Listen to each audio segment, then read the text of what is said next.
Malapit na ulit magsimula ang PBA. Magkakaroon ulit ng Manila Clasico ngayong conference. That means makikita na naman natin ang labanan ng Barangay Ginebra at Magnolia Hotshots. Silipin na rin natin mga kabakets ang iba pang mga kaabang-abang na games ngayong conference. So malapit na magsimula ang PBA. Next week na nga mga kabakets after ng FIBA Asia Cup Qualifiers. November 27 ang start ng Commissioner's Cup.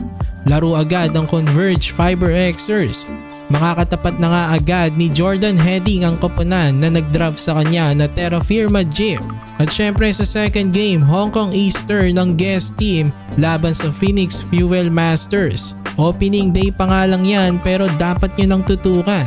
Sa Thursday naman ang unang laro ng Magnolia Hotshots laban sa Blackwater Bossing.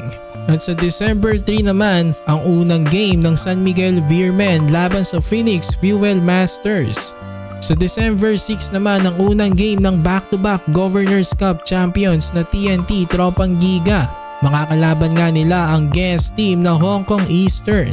Napakagandang laban yan mga kabakets. At sa Sunday, December 8, TNT Tropang Giga ulit laban naman sa Northport Batang Pier at San Miguel Beermen versus NLEX Road Warriors. Sa December 10 naman ito magandang laban din, San Miguel Beermen versus Rain or Shine na Last of Fainters. Sa December 11 naman ang unang game ng Barangay Ginebra, makakatapat nila ang NLEX Road Warriors. At after nga niyan, sunod-sunod na ang laban ng Ginebra. Sa December 13, meron din silang laban kontra naman sa Phoenix Fuel Masters. And then sa Sunday, December 15 sa Linares Center Antipolo, maglalaban ng Barangay Ginebra at ang guest team na Hong Kong Eastern. Paniguradong marami ang naghahantay sa laban na to. Ang pinakasikat na team sa PBA laban sa malakas na guest team.